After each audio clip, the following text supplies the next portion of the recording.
Hello students, welcome back. जैसा कि आपको मालूम है कि हम कर रहे हैं chapter 6 of class 11th IP, जिसमें हम पढ़ रहे हैं इंट्रोडक्शन टू नमपाई। और आज हम करेंगे पार्ट 5, जिसमें हम पढ़ेंगे ऑपरेशन ऑन एरे। हमने बाकी पार्ट ऑलरेडी कर चुके हैं, तो चलिए शुरू करते हैं ऑपरेशन ऑन एरेज। ठीक है, जिसमें हम देखेंगे कि कितने प्रकार के हम ऑपरेशन एक एरे पे कर सकते हैं। ठीक है, चाहे वो 1D एरे हो चाहे 2D एरे हो, हम उसमें डिफरेंट टाइप के ऑपरेशन परफॉर्म कर सकते हैं। तो शुरुआत करते हैं अर्थमेटिक ऑपरेशन से। ठीक है, अर्थमेटिक ऑपरेशन हमने शायद पहले भी पढ़ चुका है। अर्थमेटिक ऑपरेशन सारे मैथमेटिकल ऑपरेशन जो रहते हैं उन्हें क्या कहा जाता है?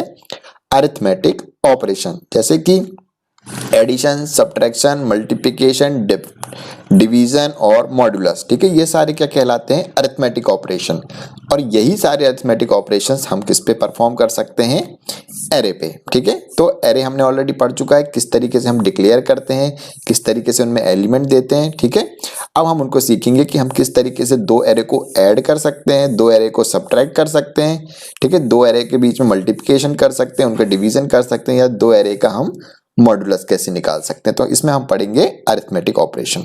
चलिए, इतना तो समझ में आ ही गया है कि ऑपरेशन ऑन एरे क्या होता है। Okay, once an array are declare weak on, it's not con, it's can access. आप करेक्ट कर लेना आपकी बुक में, a we can access its element and perform certain operation. ठीक है, एलिमेंट को एक्सेस करना तो हमने सीख ही लिया है प्रीवियस वीडियो में। We learn about accessing element.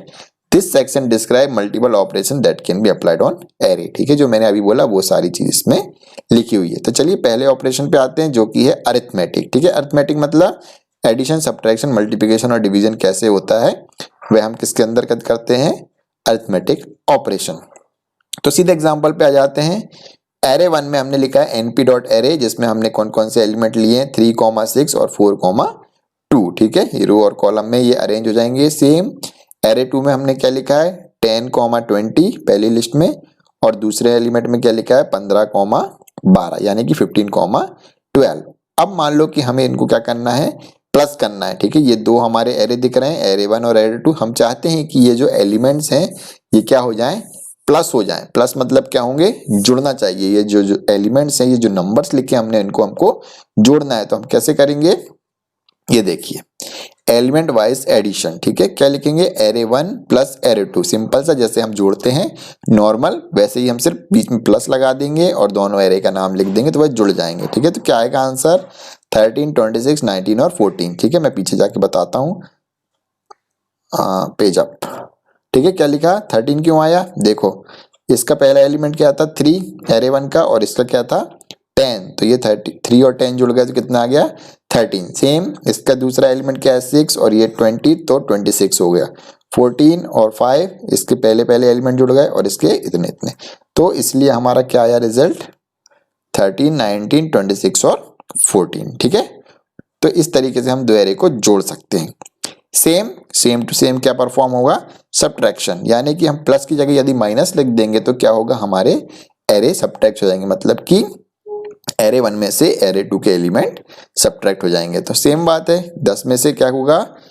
Minus करेंगे तो क्या हो जाएगा? -7। अब ये -7 क्यों आया? अब कॉमर्स वाले हो, ठीक है, कोई बात नहीं। अपन जाते हैं ऊपर। अब दिख रहा होगा 3 में से क्या माइनस हो रहा है? 10। तो 3 में से 10 माइनस होगा तो क्या हो रहा है? 3 पॉजिटिव का है और 10 किसका है? नेगेटिव का है। तो जो बड़ा रहता है उसका ही साइन आता है, तो 3 में से 10 माइनस करेंगे तो क्या आएगा आंसर? -7। ठीक है, ये बेसिक मैथ्स था, हो बहुत से लोगों को ये पता होगा।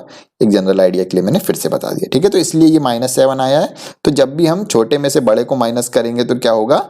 नेगेटिव साइन आता है। तो इसलिए -7, -14, -11 और -10 आए हुए हैं। ठीक है, तो इस केस में यस आया हुआ है। Next, multiplication. सेम, हम दो एरे के नंबर्स को मल्टीप्लाई भी कर सकते हैं। सिंपली क्या लिखना है? Array 1 multiplied by array 2। तो क्या होंगे? 10 और 3 था मालूम है अपने को, फर्स्ट एलिमेंट एरे 1 एरे 2 के। तो 10 3 जा 30 आ गया। सेम, हर एक एलिमेंट भी एक दूसरे से मल्टीप्लाई हुए हैं।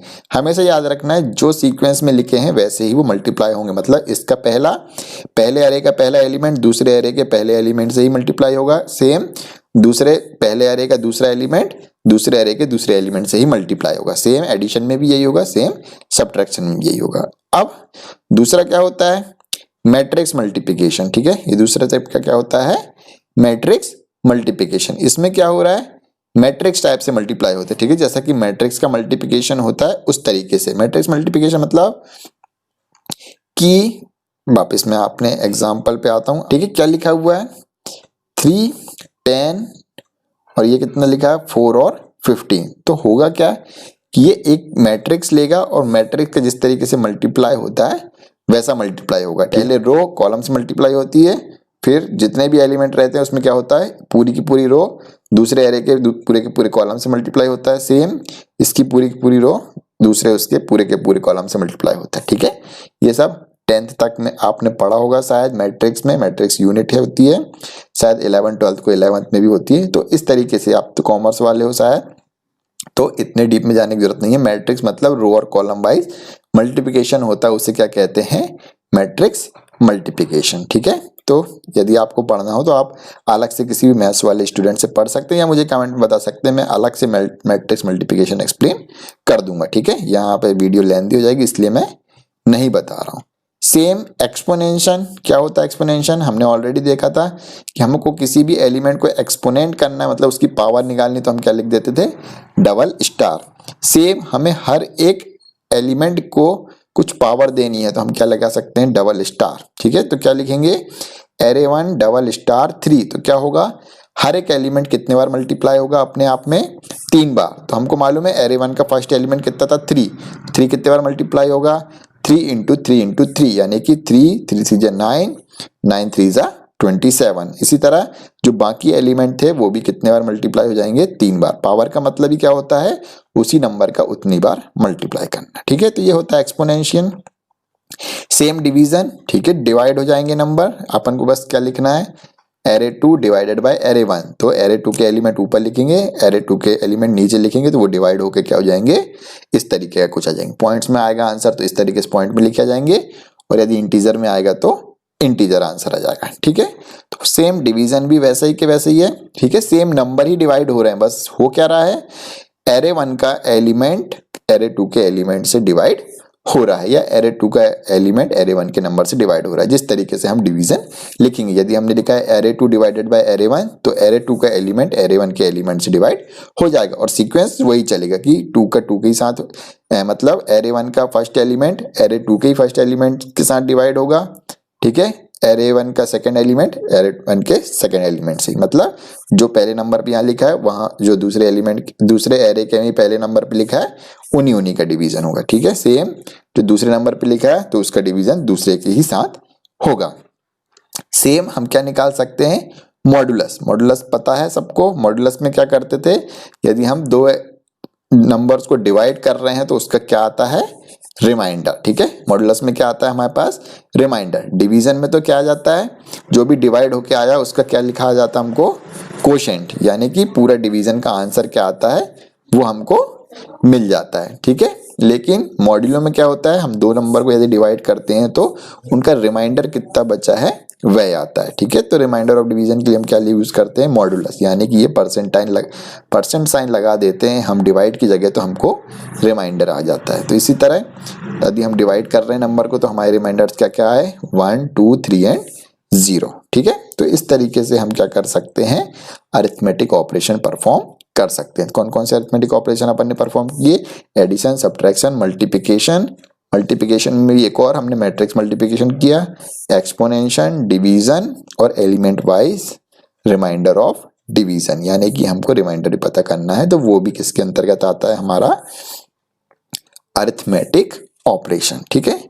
और सबसे इंपॉर्टेंट बात यह है कि जब भी हम इस तरीके का अरिथमेटिक ऑपरेशन परफॉर्म कर रहे हैं तो दोनों के दोनों एरे में सेम एलिमेंट होना चाहिए। सेम मतलब यदि इसमें 4 हैं तो बाजू वाले में भी कितने होने चाहिए 4, ठीक है। इसमें 6 हैं तो उसमें भी कितने होने चाहिए 6, मतलब कि दोनों का जो भी साइज है वो सेम होना चाहिए। 2x2 का है तो वो भी 2x2 का होगा, ये 4x4 का है तो वो भी 4x4 का होगा, ये 5x5 का है तो वो भी 5x5 का होना चाहिए, ठीक है। यदि नहीं होगा तो सीधी बात है इसमें 2 एलिमेंट इसमें 3 है तो प्लस करेंगे तो ये 2 में खत्म हो जाएगा, वहां 3 है तो वो प्लस कैसे होंगे मल्टीप्लाई कैसे होंगे, क्योंकि हर एक एरे को हर एक एरे के साथ मल्टीप्लाई डिवाइड होने के लिए एक एलिमेंट चाहिए। तो कम ज्यादा होंगे यदि एरे का साइज तो वो एक दूसरे से मल्टीप्लाई डिवाइड नहीं हो पाएंगे। इसलिए याद रखना कि दोनों एरे सेम साइज के होने चाहिए। ठीक है, ये सबसे इंपॉर्टेंट बात है, नहीं होंगे तो एरर आएगी। ठीक है, चलिए नीचे देखते हैं क्या लिखा है।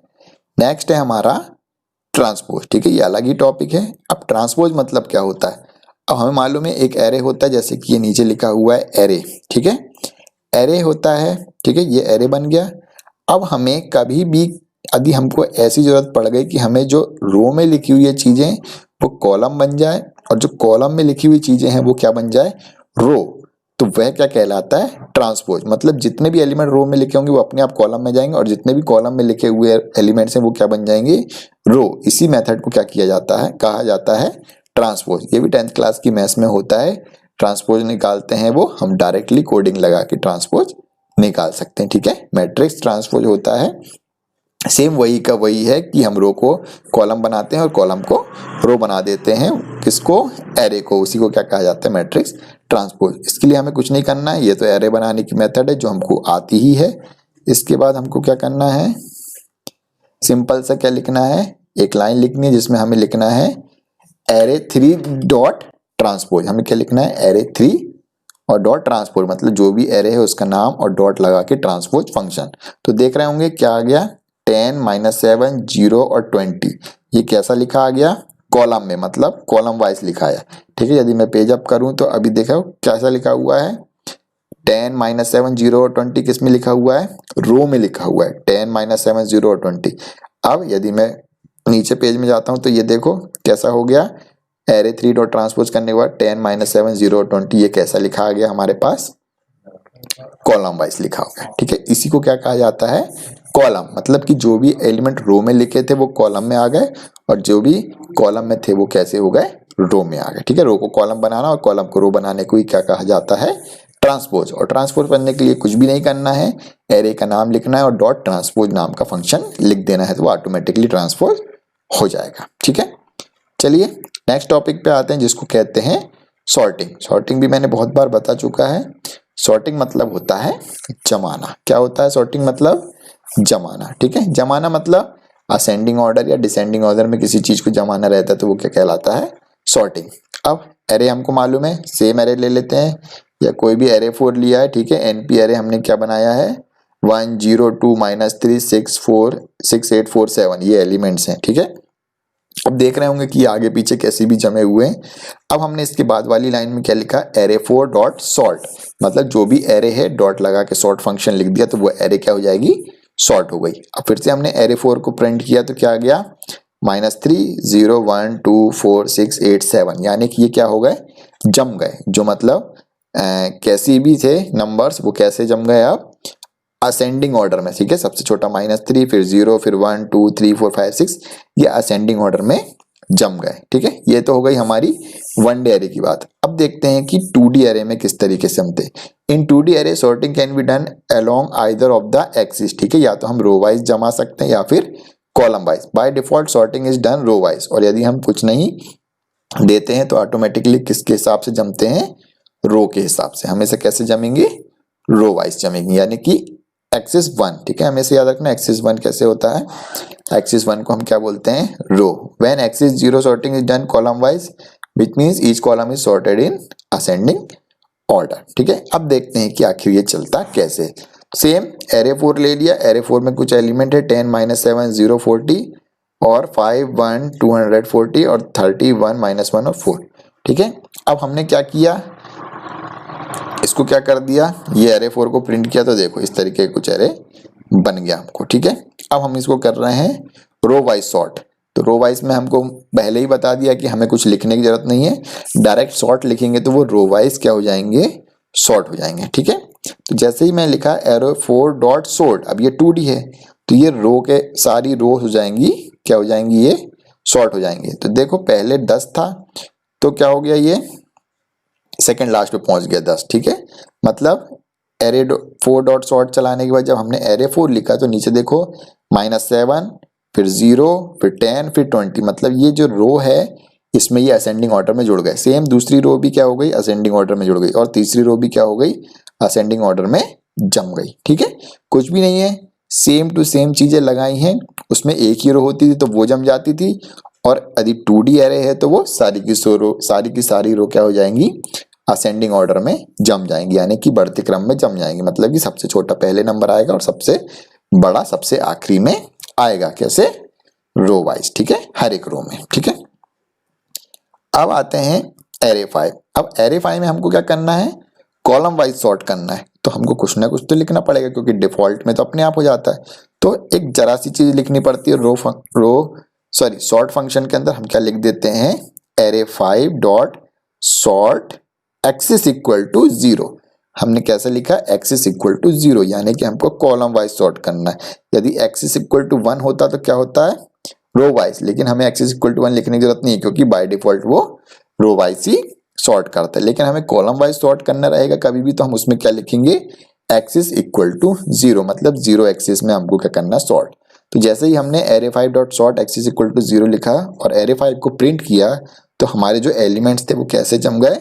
बढ़ते क्रम में कॉलम वाइज। तो देखो -5 10 30 ये बढ़ रहे हैं, -7 11 ये भी बढ़ रहा है, 10 200 422, मतलब नीचे की तरफ नंबर्स बढ़ रहे हैं, यानी कि असेंडिंग ऑर्डर में कॉलम वाइज अरेंज हो गए, ठीक है। इसी को क्या कहा जाता है? सॉर्टिंग। और सॉर्टिंग के लिए हम क्या फंक्शन यूज करते हैं? सॉर्ट। ओके, हो गया क्लियर? चलिए, क्लियर हो गया हो तो आप वीडियो को लाइक कर सकते हैं और चैनल को सब्सक्राइब कर ही रखा है और नहीं किया है तो चैनल सब्सक्राइब कर दें। नेक्स्ट है हमारा कॉन्केटिनेटिंग एरे, ठीक है। कॉन्केटिनेटिंग, ये सब वर्ड्स याद रख लो, ये हर जगह ही आते हैं। कॉन्केटिनेटिंग, सॉर्ट, मर्ज, इनका मतलब वही होता है, ठीक है। सॉर्ट मतलब जमाना और कॉन्केटिनेट मतलब ज्वाइन करना, ठीक है। दो चीज अलग अलग है, उनको इकट्ठा बनाने को क्या कहा जाता है?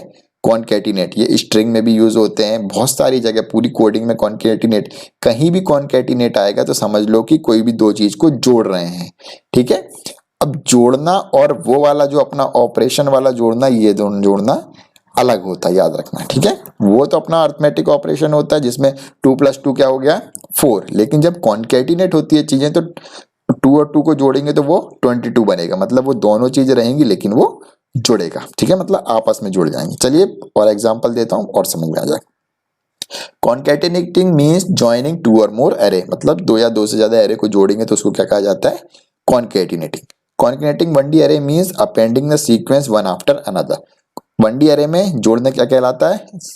एक के बाद दूसरी एरे चालू हो जाए उसी के अंदर ही, उसको क्या कहा जाता है? कॉन्केटिनेट। मतलब एक खत्म हुई उसी के बाद दूसरी एरे, ठीक है। 2 एरे जोड़ रहे हैं तो पहली के बाद दूसरी, दूसरी के बाद तीसरी, तीसरी के बाद चौथी, ठीक है। जितनी एरे जोड़ेंगे एक के पीछे एक जुड़ती जाएंगे, ठीक है।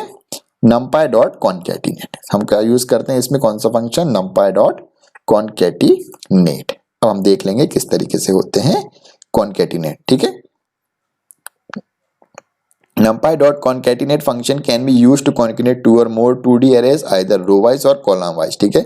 1D भी जुड़ जाती है और 2D भी जुड़ जाते हैं। All the dimension of array to be concatenated must match exactly except for the dimension or axis along which they need to be joined. Any mismatch in the dimension result in error. By default, the concatenation of the array happens along axis 0, ठीक है। कैसा होता है concatenation? Axis 0, ठीक है। By default यदि हमने direct concatenate किया तो 0 एक्सिस के बेसिस पे वो कॉन्केटिनेट करेगा और डायमेंशनल मिसमैच नहीं होना चाहिए, नहीं तो क्या दे देगा? एरर, ठीक है। यानी कि 2/4 है, दूसरा 4/3 है, 2/1 है, ये दूसरा 1/2 है, नहीं, सेम डायमेंशन होना चाहिए, नहीं तो वो एरर जाएगा। जैसे कि हमने अभी ऊपर देखा था, ठीक है। सेम डायमेंशन के होने चाहिए दोनों, तभी क्या होंगे? वो एक दूसरे को मर्ज कर पाएंगे। चलिए एग्जाम्पल पे आ जाते हैं। क्या लिखा है? Array 1 equal to np dot array, एक एरे बना दी और एरे 2 कौन सी ले ली? np डॉट जीरोस वाली 2,3। हमने जीरोस फंक्शन पढ़ा था, मतलब उसके सारे एलिमेंट क्या हो जाएंगे? 0। कितने रोज रहेंगे उसमें? 2 रो। और कितने कॉलम रहेंगे? 3 कॉलम, ठीक है। अब देखो जैसा कि यहाँ पे हमने प्रिंट किया एरे 1 और एरे 2 को, उनके दोनों के एरे क्या आ गए? 10 20 30 40। और जैसा कि मैंने बताया था 3 कॉलम और 2 रो बन जाएंगे, ठीक है। पहला हमने जीरोस फंक्शन यूज किया, इसलिए क्या हो रहा है? 2 रो और 3 कॉलम वाले क्या बन गया? 0 एलिमेंट वाले एक हमारा एरे बन गया, ठीक है। इसकी चाहते तो हम कुछ और भी बनाया ही एरे ले लेते जैसा कि ऊपर दे रखा है, लेकिन इन्होंने कुछ ज्यादा ही हार्ड करने की कोशिश की है, तो चलो चलने दो। अब दोनों का शेप देख लेते हैं। एरे 1 डॉट शेप 2/2 का है ठीक है। लेकिन जब एरे टू डॉट शेप लिखा तो क्या होगा, 2/3 का है। ठीक है, तो हुआ क्या, दोनों के डायमेंशन क्या है, अलग है। ठीक है, इसमें 3 कॉलम है और उसमें कितने कॉलम है, 2। चलिए कॉन्केटिनेट करके देखते हैं क्या होता है। np dot concatenate array 1 dot array 2 axis 1। ठीक है, हमको कैसे ज्वाइन कर रहे हैं, कॉलम वाइज। तो भाई कॉलम तो दोनों के कैसे हैं, एक्सिस 1 पे ज्वाइन करना है। तो क्या किया, एरे 1 डॉट एरे 2 1 एक्सिस पे। ठीक है, यानी कि ऐसे ज्वाइन करना है। तो क्या हो गया, 10 30 20 40 और 0 0 0 0। तो ये तो जुड़ जाएंगे, क्योंकि क्या हो रहा है, यदि हमने एक्सिस 1 ले रखी है तो क्या होगा, मिसमैच हो भी रहा है तो हमारे जो एलिमेंट्स है वो ऊपर नीचे नहीं हो रहे हैं क्या, नहीं, वो लाइन 2 की लाइन चली रही है, क्योंकि नीचे में भी 2 रो हैं और ऊपर वाले एरे में भी 2 रो है। तो उनको जोड़ेंगे भी तो क्या होगा, वो ऊपर नीचे नहीं हो रहे हैं। ठीक है, दोनों में 2 2 रो हैं तो वो आसानी से जुड़ गए। सीधी बात है कि अपन कोई 2 चीज को जोड़ रहे हैं और ये वो बराबर की हैं तो वो आसानी से जुड़ जाएंगी। ठीक है, आसानी से जुड़ जाएंगी, हाँ क्यों नहीं जुड़ेंगी। और यदि ऊपर नीचे वाली हैं तो उनको जोड़ोगे तो क्या होगा, मिसमैच होगा, मतलब क्या होगा, गड़बड़ी आएगी, आधा ऊंचा दिखेगा आधा नीचा दिखेगा। लेकिन ऐसा जोड़ रहे हैं, यदि उनकी रो सेम है तो वो क्या होगा, आसानी से जुड़ जाएंगे, भले ही इधर का छोटा हो या इधर का बड़ा हो, लेकिन वो ऐसे तो बिल्कुल बराबरी से जुड़ जाएंगे। तो समझ गए होगे, यदि रो सेम है दोनों कॉलम की, दोनों एरेज की, तो वो आसानी से जुड़ जाएंगे। ठीक है, यदि हम एक्सिस वाइज जोड़ेंगे मतलब कॉलम वाइज जोड़ेंगे। ठीक है, अब हमने क्या लिखा, np dot concatenate array 1 dot array 2 axis equal to 0, यानी कि हम उनको कैसा जोड़ना चाहेंगे, एक्सिस इक्वल टू 0 में, मतलब ऐसी रो वाइज जोड़ना चाहेंगे। तो रो वाइज जोड़ेंगे तो क्या हो जाएगा, ऊपर से तो जुड़ जाएंगी, मतलब 10 30 तो जुड़ रहे हैं, 0 0 भी जुड़ जाएंगे, 20 40 भी। लेकिन जो दूसरे एरे की जो थर्ड रो है वो कैसे जोड़ेगी, उसके लिए तो कोई जोड़ने के लिए है ही नहीं, क्योंकि नीचे वाले में 3 है ऊपर वाले में 2 है। तो जब हम ऐसा जोड़ेंगे, मान लो एक एग्जाम्पल, ऐसा जुड़ती नहीं है, ऐसे जोड़ेंगे तो क्या हो रहा है, मिसमैच हो रहा है, क्योंकि 2 के ऊपर तो 2 आ जाएंगे लेकिन जो तीसरा है वो कहाँ जाएगा, खाली हो जाएगा। ठीक है, तो इसलिए क्या हो रहा है, मिसमैच। तो हमेशा याद रखना है कि डायमेंशन क्या होनी चाहिए, सेम, जिस डायमेंशन में वो सही आएंगे वैसे ही जुड़ेंगी। ठीक है, 2 रो है दोनों में तो 2 2 रो है तो रो वाइज जुड़ जाएंगी, दोनों में 3 3 कॉलम है तो क्या होंगी, कॉलम वाइज जुड़ जाएंगी। ठीक है, तो यही याद रखना है, रो वाइज और कॉलम वाइज ही तो जुड़ती हैं। कॉन्केटिनेट मतलब या तो रो वाइज जुड़ेंगी या कॉलम वाइज। तो रो वाइज जोड़ना है तो दोनों की रो सेम होनी चाहिए, और कॉलम वाइज जोड़ना है तो दोनों के कॉलम सेम होना चाहिए। बस इतनी सी बात याद रखना है। और जोड़ने के लिए हमें कौन सा फंक्शन यूज करना है, कॉन्केटिनेट। ठीक है, और कॉन्केटिनेट भी कैसे यूज करना है, एनपी लिख के, एनपी मतलब कि जो नंपाई लाइब्रेरी का नाम है, फिर डॉट लगा के कॉन्केटिनेट। अभी तक तो हम एरे 1 डॉट लिख के कर रहे थे, लेकिन इसमें क्या ले रहे हैं, एनपी डॉट कॉन्केटिनेट, और उसके जो पैरेंथेसिस है उसमें जितने भी एरे को जोड़ना है आपस में उन एरे के नाम लिख देंगे। इसमें 2 ही लिखा है, एरे 1 कॉमा एरे 2। यदि 3 को जोड़ना रहता तो क्या करते, array 1 comma array 2 comma array 3। फिर 4 को जोड़ना रहता है तो एरे 1 एरे 2 एरे 3 एरे 4, जितने भी एरे हैं सबको हम पैरेंथेसिस में दे देते हैं एज अ पैरामीटर। ठीक है, इनको क्या बोलते हैं, पैरामीटर। ओके, चलिए आ जाते हैं पेज डाउन पे। अब आते हैं रीशेपिंग एरे। अब रीशेपिंग क्या होता है, शेपिंग तो हमने एक शेप फंक्शन पढ़ा था जिससे क्या पता चल जाता था उसकी डायमेंशन, कि वो 2/3 का है 2/4 का है, हमको क्या पता चल जाता है, शेप फंक्शन से, हमने पिछले वीडियोस में पढ़ा है।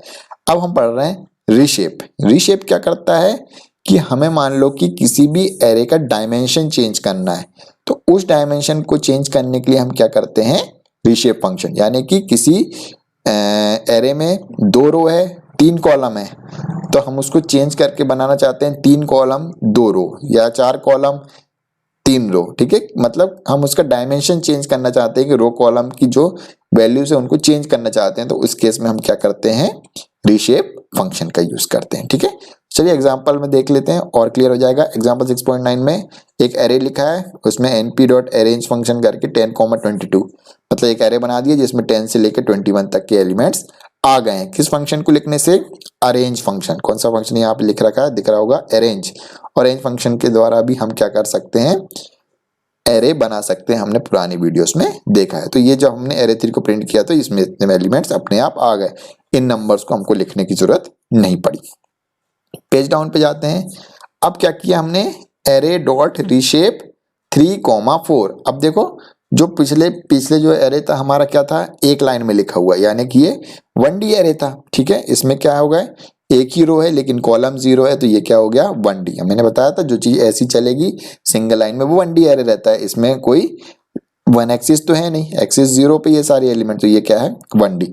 लेकिन अब हम इसको 2D बनाना चाहते हैं तो हम इसको क्या कर देंगे, रीशेप। तो मैं जाता हूँ पेज डाउन में, हमने क्या लिखा है, एरे डॉट रीशेप 3,4, मतलब जो भी एरे है एरे 3 उसको रीशेप कर दो और क्या कर दो, 3 रो और 4 कॉलम। ठीक है, हमेशा याद रखना पहला पैरामीटर रो होता है और दूसरा क्या होता है, कॉलम। तो हमने जैसे ही एरे डॉट रीशेप किया तो क्या हो गया, जो हमने एरे प्रिंट किया तो क्या हो गया, यहाँ एरे प्रिंट करना था उनको फिर से, चलिए शायद डायरेक्टली प्रिंट में लिख दिया। ठीक है, हाँ डायरेक्ट प्रिंट में लिख दिया इन्हें एरे डॉट रीशेप और उसको एंटर मारा तो क्या हो गया, जो भी हमारा एरे था कैसा बन गया, दिख रहा होगा 3 रो हैं और कितने कॉलम हो गए, 4 कॉलम हो गए। सेम हम 2x6 का भी बना सकते हैं, सिर्फ हमको क्या करना है, एरे डॉट 3 लिख के रीशेप में क्या लिखना है, 2 रो और 6 कॉलम। तो देखो कितने हो गए, 2 रो हैं लेकिन कॉलम कितने हैं, 1 2 3 4 5 और 6। तो रीशेप से क्या हो गया, हम जितने चाहे हम डायमेंशन चेंज कर सकते हैं। हमको क्या याद रखना है, एक लाइन याद रखनी है कि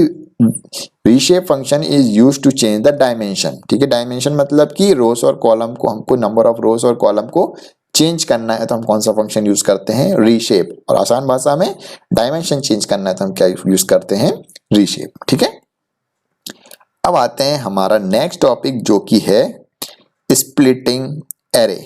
अब स्प्लिटिंग तो सबको मालूम है, स्प्लिट मतलब क्या होता है, तोड़ना। स्प्लिट मतलब क्या होता है, तोड़ना। तो जब भी हमें एक एरे के टुकड़े करने रहते हैं तो हम क्या यूज करते हैं, स्प्लिटिंग। ठीक है, क्या यूज करते हैं, स्प्लिटिंग। स्प्लिटिंग से याद रखना कि when we have to divide an array into 2 और मोर सब एरे, मतलब जब हमें एक बड़े से एरे को 2 या 2 से ज्यादा टुकड़ों में डिवाइड करना रहता है तो हम क्या यूज करते हैं, स्प्लिटिंग। ठीक है, ये किसका अपोजिट है, अभी हमने कौन सा फंक्शन पढ़ा था, जोड़ने वाला, कॉनकैटिनेट। मतलब कि जो छोटे छोटे को जोड़ना रहता तो कॉनकैटिनेट करते थे, और अब छोटे को तोड़ना है या छोटे के एक बड़े को छोटा बनाना है तो हम क्या करते हैं, स्प्लिटिंग। ठीक है, splits an array along the specified axis. ठीक है, जैसे भी तोड़ना है, हम चाहे तो ऐसे तोड़ सकते हैं रो वाइज या फिर बीच से तोड़ सकते हैं कॉलम वाइज। ठीक है, हमको तो उसके टुकड़े करने हैं। अब चलिए देख लेते हैं किस तरीके से यूज करते हैं। इसके लिए स्प्लिट करने के लिए हमारे पास कौन सा फंक्शन है, numpy डॉट स्प्लिट, यानी कि हम यहाँ क्या लिखेंगे, np डॉट स्प्लिट, या numpy भी लिख सकते हैं क्योंकि हम एस करके np लिखते हैं, या numpy डायरेक्टली यूज कर सकते हैं। तो चलिए एरे 4 हमारा बनाया था, एरे 4 में हमारे कुछ एलिमेंट्स है। ठीक है, एग्जाम्पल में दिख रहे होंगे इतने सारे एलिमेंट्स हैं। अब हमें क्या करना है, इस बड़े से एरे को तोड़ना है। तो हम कैसे तोड़ सकते हैं, यहाँ पे फिर से इसने हार्ड कर दिया है, क्या लिखा गया, फर्स्ट सेकेंड और थर्ड। कितने इसने वो वैल्यू लिए हैं, फर्स्ट सेकेंड और थर्ड नाम की क्या लिए इसने, वेरिएबल लिए हैं। ठीक है, अब इसमें क्या करना है, इसमें स्टोर कर रहा है, क्या स्टोर कर रहा है, numpy, यहाँ पे डॉट लगा हुआ है, शायद आपको दिख नहीं रहा है, मेरे को भी नहीं दिख रहा है, ये बुक का प्रिंट है। क्या लिखना है यहाँ पे, numpy डॉट स्प्लिट, और किसको स्प्लिट करना है, पहले पैरामीटर में आएगा एरे का नाम, तो हमें मालूम है एरे 4 को स्प्लिट करना है, फिर कॉमा लगा के लिखना है 1,3। ठीक है, चाहे तो हम 1,3 भी लिख सकते हैं या फिर लिख सकते हैं सिर्फ एक इंटीजर जिसका नाम होगा 2 3 4 5 या कुछ भी। ठीक है, बट वो इंटीजर कैसा होना चाहिए, जो इक्वल डिवाइड करे आपके एरे को। यानी कि हमें दिख रहा है ऊपर कितने कॉलम है, 1 2 3 4। ठीक है, 4 कॉलम है, मतलब ये 2 भाग में कब टूटेगा, जब हम यहाँ पे कितना लिखेंगे 2, तो कितने बन जाएंगे इसके, 2 भाग हो जाएंगे। ठीक है, 20 से 2 भाग हो सकते हैं, मतलब 2 2 कॉलम वाले 2 एरे हमारे बन सकते हैं। इस केस में हमको याद रखना पड़ेगा ये इक्वली कब डिवाइड होगा। तो याद रखना कि इक्वली कब डिवाइड होगा, जब भी कैसे रहेंगे, कौन से नंबर्स रहेंगे, जो कॉलम्स रहेंगे वो कैसे होंगे, इवन। यदि 4 रहेंगे तो इक्वल डिवाइड होगा, 6 रहेंगे तो इक्वल डिवाइड होगा। लेकिन 5 है, ठीक है, 5 कॉलम है और आपने उसको 2 इक्वल पार्ट में डिवाइड करने की सोची तो टुकड़े सही नहीं हो पाएंगे। ठीक है, 5 कॉलम है तो 2.5 कॉलम में तो वो टूट ही नहीं सकता। तो हमेशा याद रखना कि जब भी इवन नंबर ऑफ कॉलम रहेंगे तभी हम उसको इक्वल डिवाइड कर सकते हैं। और इक्वल डिवाइड करने के लिए हम क्या करेंगे, हमेशा एक इस एरे के बाद सिंपल एक इंटीजर दे देंगे। ये इस केस में हम क्या लिख देते, 2 लिख देते, तो वो 2 इक्वल पार्ट में डिवाइड हो जाता, और इसके बाद इक्वल पार्ट में डिवाइड हो ही नहीं सकता, 3 में नहीं हो सकता, 4 इक्वल पार्ट्स में भी डिवाइड नहीं, तो हम यहाँ क्या लिखते हैं 2। अब अपने प्रेजेंट केस में आ जाते हैं। प्रेजेंट में क्या लिखा है, first second and third 3 variable ले लिए इसमें एक साथ, पागल बनाने के लिए ले लो, ठीक है, हार्ड ही पढ़ लो, ये बुक वाले बिल्कुल आसान नहीं पढ़ाएंगे। फर्स्ट सेकंड और थर्ड इकट्ठे 3 वेरिएबल ले लिए, और क्या लिखा है, नमपाई स्प्लिट एरे 4, 1, 3, ठीक है। अब ये 1, 3 जो लिखा है इसकी स्प्लिटिंग में सिखाता हूं कि ये किस तरीके से स्प्लिट होगा। अब 1 लिखा है और 3, ये दो चीज याद रखना हमेशा। 1 और 3 लिखा है, इसका मतलब होता है इसके 3 भाग होंगे, ठीक है। हमने 3 चीज ली है, तो 1 से पहले वाला भाग होगा एक, ठीक है। 1 और 3 लिखा मतलब 1 से पहले एक भाग, मतलब 1 से पहले क्या आता है 0। ये सब इंडेक्स हैं, ये क्या है 1 और 3 हमने क्या दिए हैं इंडेक्स। इंडेक्स मतलब हमने ऑलरेडी पढ़ चुका है। तो 1 और 3 लिखा है मतलब कि ये क्या लिखा है 1 से पहले, ठीक है, 1, 3, ठीक है। एक्सिस 0 पे बाय डिफॉल्ट किस आदि हमने बाय डिफॉल्ट यहाँ पे कोई एक्सिस नहीं दिखा, तो ये बाय डिफॉल्ट कहाँ स्प्लिट होगा, सॉरी 0 पे। 0 कौन सी होती है हमारी, ये रो वाली, ठीक है, रो वाइज होगा स्प्लिट। तो चलिए 1, 3 मतलब क्या हो रहा है, 1 और 0 लेगा इसके अंदर, ठीक है। पहले स्प्लिट कहाँ कौन सी होगी 1 और 0, क्यों, क्योंकि 1 और 1 के पहले वाली चीज आएगी। अब दूसरी जो बनेगी हमारी एरे टूटने के बाद, वो कहां से बनेगी 2 वाली बनेगी। कौन सी वाली बनेगी 2 वाली बनेगी, ठीक है, 1 और 2 वाली, क्योंकि हमको मालूम है यदि 1, 3 लिखा है तो उसमें कौन कौन सी चीजें आती है 1 और 2, क्योंकि 3 को हम नहीं लेते हैं। हमेशा मैंने आपको बताया है कि कोई भी चीज कहीं से कहीं तक जा रही हो तो आखिरी वाली चीज को नहीं लेते हैं, और ये एरे वाली केस में तो हम कभी भी नहीं लेते, चाहे काट रहे हो चाहे जोड़ रहे हो। तो क्या होगा, ये लास्ट वाला क्या हो जाता है एक्सप्लिसिट रहता, मतलब वो इंक्लूड नहीं रहता। तो जो दूसरा एरे बनेगा वो कहाँ से कहाँ तक बनेगा 1 और 2, मतलब 1 से चालू करेंगे और 2 तक ही जाएंगे। और थर्ड में क्या लिखा है 3, ठीक है, तो 3 वाला लेंगे और 3 से पीछे तक जितने भी एलिमेंट रहेंगे, 3 के बाद मतलब 4, 5 जितने भी बचे होंगे उसका एक एरे बनेगा। तो हमेशा याद रखना ये 2 पैरामीटर में क्या कौन कौन से लेंगे, एक से पहले, ठीक है, कितने में डिवाइड होगा 3 में, एक से पहले और 1 और 3 के बीच में और 3 के बाद वाले। तो 0 से पहले कौन से हैं, कौन कौन सी रो हैं, सॉरी 1 से पहले कौन कौन सी रो हैं, 0 वाली और 1 वाली खुद। तो जो पहला टूटेगा वो कौन कौन से टूटेंगे, पहली रो टूटेगी और दूसरी रो, क्योंकि पहली रो 0 नंबर की होती है और दूसरी रो पहले नंबर की, तो उसमें क्या आएगा पहला, ठीक है। तो array 4 split on the first row and stored on the sub array, ठीक है। तो फर्स्ट सो क्या आ गया एरे 1 में 10, -7, 0 और 20, ठीक है। तो ये 1 से पहले वाले आएंगे इसमें, ठीक है। मैंने क्या बोला, सॉरी 1 इसमें नहीं आएगा, 1 से पहले वाले। तो 1 से पहले कौन सा है 0th रो, तो 0 रो कौन सी आ गई 10, -7, 0 और 20, ठीक है। आपको दिख रही जो फर्स्ट रो सबसे पहली रो होती है वो कौन सी कहलाती है 0th इंडेक्स की, ठीक है। मैंने बताया था पहले भी एक्सप्लेन कर चुका हूं कि ऊपर की पूरी रो क्या होती है 0 वाली कहलाती है, ठीक है। अब दूसरी जो रो है वो कौन सी कहलाएगी फर्स्ट वाली। तो मैंने क्या बताया था जो दूसरा वाला रहेगा उसमें कौन कौन सी आएंगी 1 भी इंक्लूड रहेगा और 2 भी, ठीक है, मतलब 1 और 3 के बीच वाली। तो 1 और 3 के बीच वाली में 1 आता है और 2 आएगा, ठीक है। पहली वाली वैल्यू तो लेते ही हैं। तो 1 और 3 में कौन कौन सी है -5 वाली और 30 वाली। देखो सेकंड वाले में हमने क्या किया है, कौन सा एरे आया हमारे पास -3, -5 और 30। और इसके बाद हम कौन सा लिया है थर्ड वेरिएबल, थर्ड नाम का लिया है, जिसमें मैंने लिखा था थर्ड के बाद वाली, ठीक है। तो थर्ड के बाद वाली कौन सी है थर्ड भी, थर्ड से लेके लास्ट तक, ठीक है। तो थर्ड से कौन सी स्टार्ट हो रही है, पहली हो गई 0, 1, 2, 3। थर्ड वाली कौन सी हो गई जिसमें 1 लिखा है, यानी कि 1, 2, 0, 4 और 0, 1, 0, 2, ठीक है। यानी कि लास्ट की 2 रोज इसमें आएंगी, ठीक है। तो ये रहा, ठीक है।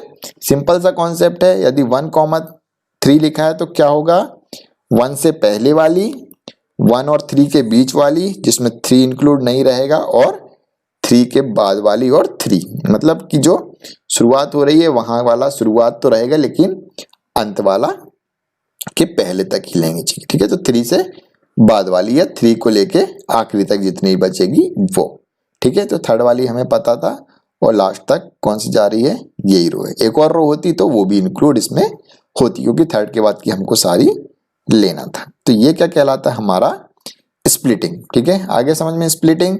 ये स्प्लिट में हम क्या करते हैं, एक बड़े एरे को डिफरेंट डिफरेंट छोटे एरे में तोड़ देते हैं। और कैसे तोड़ते हैं, इंडेक्स वाइज। ठीक है, इंडेक्स में भी हम दो इंडेक्स देते हैं, स्टार्ट इंडेक्स और एंड, जिसमें कैसे ब्रेक होता है, वो 3 वैल्यू लिए तो 1 से पहले की एक वैल्यू लेगा, और जो दोनों इंडेक्स दिए हैं वो वैल्यू लेगा, जिसमें जो दूसरा इंडेक्स है उसको इंक्लूड नहीं करते हैं, और तीसरे में क्या करते हैं, दूसरे इंडेक्स से लेकर आखिरी तक की वैल्यू आ जाती है, तो वो जितने टुकड़े बोलते हैं उतने टुकड़े में वो ले लेता है। ठीक है,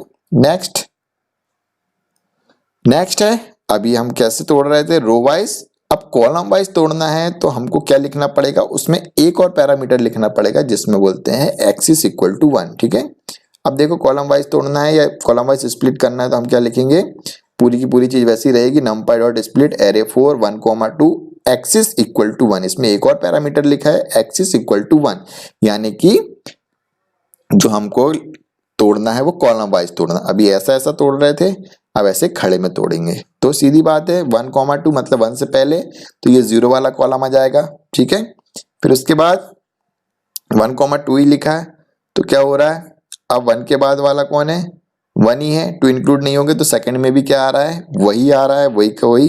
ठीक है, सेकंड वाला कॉलम, तो यानी कि ये 1 से पहले 0 आ गया, और 1 और 2 के बीच क्या है, 1 ही है, तो 1th कॉलम आ गया, और 1 और सॉरी अब इसके बाद वाले क्या होंगे, 2 के बाद वाले, तो 2 भी आएगा और 3 भी आएगा।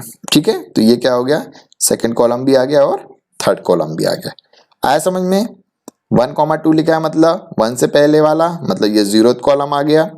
फिर 1,2 लिखा है तो 1 से लेकर 2 तक जाना है, लेकिन 2 इंक्लूड नहीं होगा तो ये 1 वाला कॉलम आ गया। इसके बाद 2 लेना है और 2 के बाद के सारे लेना है, तो 2th कॉलम तो आ गया और 2 के बाद वाला कॉलम भी आ गया, तो 2 और 3 कॉलम आ गए। ठीक है, तो इस तरीके से हम कॉलम वाइज क्या कर सकते हैं, तोड़ सकते हैं। रो वाइज तोड़ना है तो बाय डिफॉल्ट क्या लिखेंगे, np डॉट स्प्लिट, और यदि कॉलम वाइज तोड़ना है तो np डॉट स्प्लिट के अंदर भी हम वो दे देंगे, क्या बोलते हैं उसको, उनकी वैल्यूज दे देंगे, डायमेंशन दे देंगे, इंडेक्सेस दे देंगे, और उसके बाद एक और वैल्यू लिखेंगे जिसको लिखेंगे एक्सिस इक्वल टू 1, तो वो क्या होगा, कॉलम वाइज टूट जाएगा। ठीक है, यही सब लिखा हुआ है। इसके बाद आते हैं हम स्टैटिस्टिकल ऑपरेशन ऑन एरे। ठीक है, यह पार्ट अपन करेंगे पार्ट नंबर 6 तक के। अभी तक के यदि आपको समझ में आया तो आपको चैनल को सब्सक्राइब करना है और वीडियो को लाइक करें, ताकि मुझे समझ में आ जाए कि आपको समझ में आ गया है। और यदि डाउट है तो फिर आप कमेंट में लिख के मुझे बता दें कि सर ये वाला टॉपिक नहीं आया समझ में, इस पे वीडियो और डिटेल में बनाए तो मैं उसमें डिटेल पे बना दूंगा। ठीक है, नेक्स्ट वीडियो तक के लिए good bye and take care. हम नेक्स्ट पार्ट में पढ़ेंगे statistical operation on array. Okay.